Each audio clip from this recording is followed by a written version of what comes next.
this is your reading for Saturday, the 18th of November. Thank you for joining me.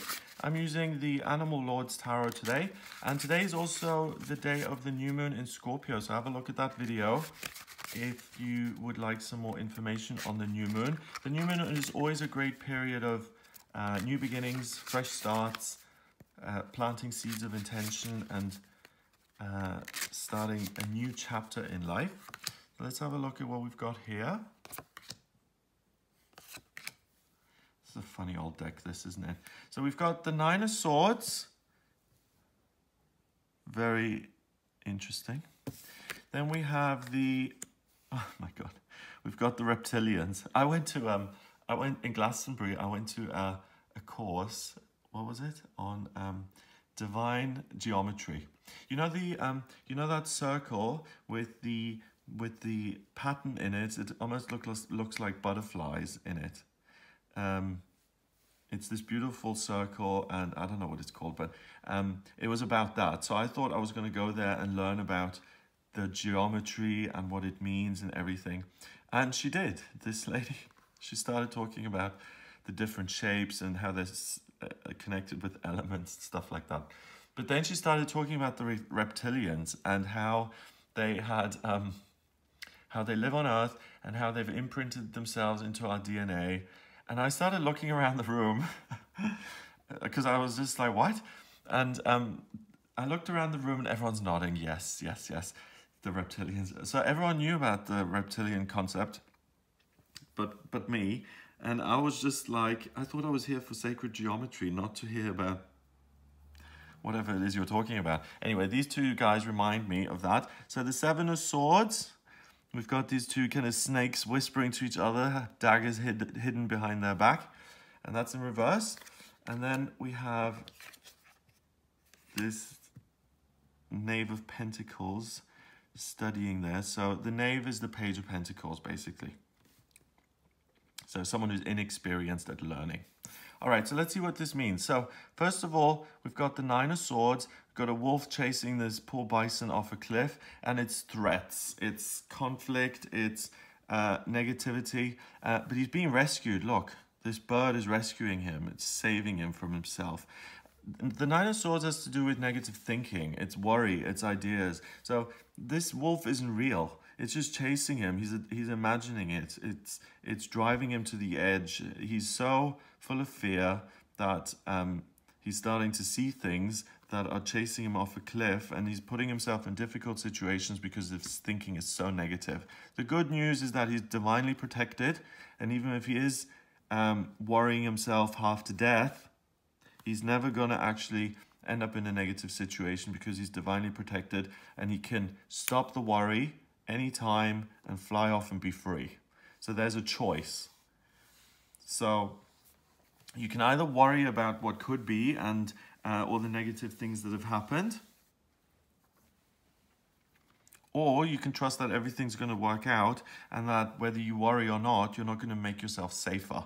A lot of us worry because it's like, okay, if I worry about it, at least I'll be prepared when it happens, you know? It's like an insurance policy. But most of the things we worry about don't happen, and the really bad things that happen usually just come out of the blue. And even if you do worry about something to prepare yourself, when it happens, it's still terrible. So don't worry. It manifests negative things, and it just fills your system with toxicity and negative thinking, and it puts you in danger. Excessive worrying can really put you in danger. It ruins your health. It ruins your sense of, it ruins your state of mind. I don't know about you, but if you've ever had a whole night where you haven't been able to sleep, you've been up the whole night, lying in bed, shaking and shivering and sweating because you're so worried and scared.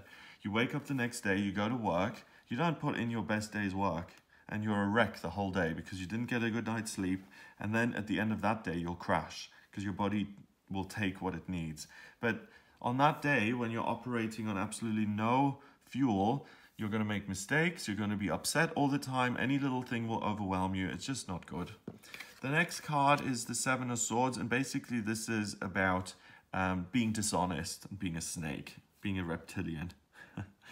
And you know, these two guys, they're plotting and scheming, but they're so involved in their plots and schemes that they don't even realize that by this time, all the other enemies are dead and they're the two ones left, and they're going to stab each other because they've plotted so much that ultimately it's going to lead to nothing and zero, because it's just too much plotting, no honesty, and eventually none of them will be there, and all that's left is this little fiery chalice, which is, it's like the mood of anger that has infected all of them and caused them to kind of turn on each other. That's in reverse.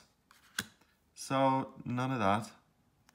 So you're being told not to worry and to have faith. You're being told not to compare yourself and to try and sabotage other people. And to engage in behavior that comes out of worry. You know, if I think that I'm not good enough and I'm in an industry, and because I fundamentally know that I'm not as good as anyone else, then thoughts start to come that are dishonorable in nature. I'm not good enough, for instance, but I still want to be number one. So instead of trying to be the best and being the most popular by improving myself, what I'm going to do is I'm going to sabotage other people, and I'm going to stab them in the back so that I can get to the top. And then once you are at the top, then you can't enjoy it because you know how you got there. So it's about having faith that things will work out, and that you are special and good enough, and that you don't need to engage in any of this. Instead, let the fire rain down on you, let the inspiration trickle in. And ask what you're meant to be doing, instead of being in this abyss of worry and competition and negative thinking. Finally, the Knave of Pentacles. The Knave of Pentacles is inexperienced when it comes to the physical world. That's why he's studying so hard, so he can become the Knight and then the King of Pentacles. And he can create wealth and abundance for himself by really putting in the work and the effort. And that's what you're meant to be doing today. But you're no beginner. You're an expert. You already are the King of Pentacles. You know what to do.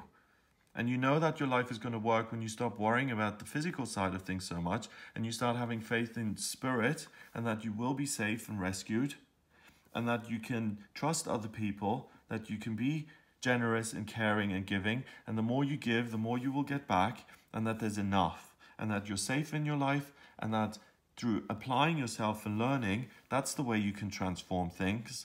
Not by worrying and manifesting more negativity or taking other people down, by focusing on yourself and making yourself bigger within and more informed, which you already are, and believing in your own skill set and believing in your own ability to live a wonderful, positive life.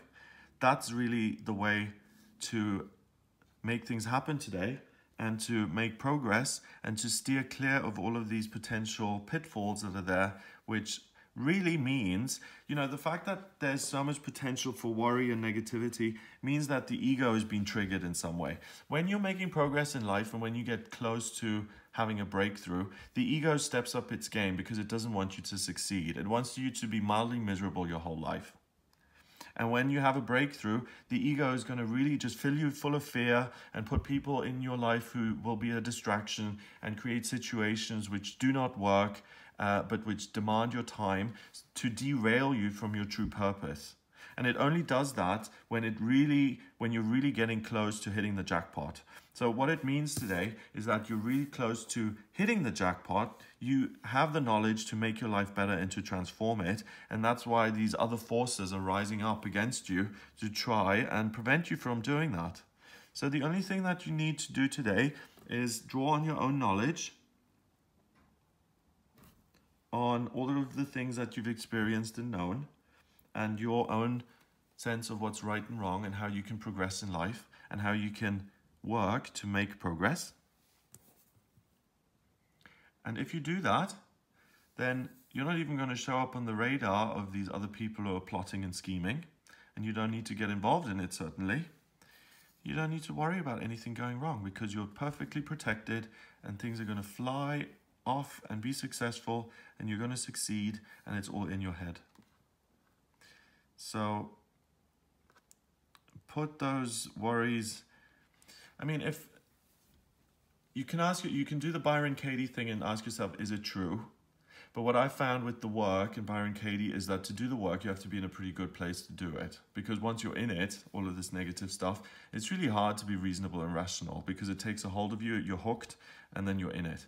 My way of getting out of that is not asking myself, is it true? But just saying, universe, I can't deal with this anymore, you take it. And then I'm replaced instantly with peace. If there's something terrible going on in my life and I'm worrying about it and I try and figure it out, I get to a point usually where I'm just like, oh my God, I'm exhausted, I can't do this anymore. And then I hand it over and I just say, you take it, please, and deal with it. I trust that you have my best interest at heart. I don't know as much as you do about me.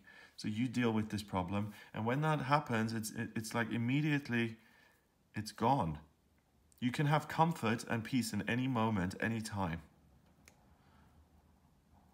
The Course in Miracles promises that you can have the comfort and that contentment just by using your mind in the correct way and not running the show yourself. Number-wise, we've got 9 and 7 is 16, and 1 is 17, 1 and 7 is 8, and 8 is power. You have so much more power than you realize. Don't feel like you're inexperienced and you have to wait and you have to apologize or scheme or whatever. It is your power that will shine. So have faith that it does. Today you'll start to see something like that happen. You'll start to see evidence of your skills and your light shining. But only if you stay away from these things and you can achieve what it is you want today, you'll have tangible physical results by the end of the day. By applying your own power and your own ability to transform and create the things that you want. So I hope you have a wonderful day. If you would like a private reading with me, then please get in touch via my website. It's gregoryscott.com. Click on the readings tab to order your reading. Please remember to subscribe to this YouTube channel, and I'll speak to you tomorrow.